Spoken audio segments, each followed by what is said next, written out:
J'ai commencé par le Ritz en tant que commis. Je suis allé à l'hôtel de Crillon. Du Crillon, aller au Georges V. Du Georges V, je suis retourné au Ritz en tant que chef à 27 ans. Et ensuite au Trianon Palace.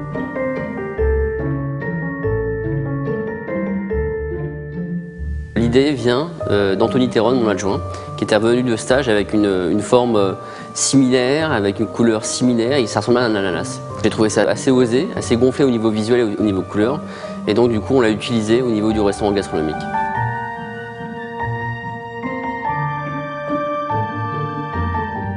Ce dessin-là, c'est un dessert signature, c'est un visuel que je reprends à chaque fois au niveau du restaurant gastronomique. Donc la forme de l'œuf, une forme très classique, très simple et en même temps très symbolique. Un décor sur l'assiette très efficace. Et puis après, dedans, en fait, on met ce qu'on veut et on se fait vraiment plaisir en fonction des saisons. Différents rythmes, différentes textures et différentes températures. Les notes aromatiques principales, c'était ananas, coco.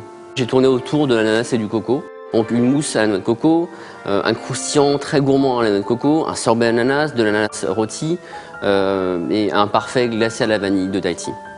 Quelque chose de visuellement joli, des notes aromatiques super simples, très lisibles, mais quand on prend possession du dessert et quand on rentre dedans, super gourmand et régressif.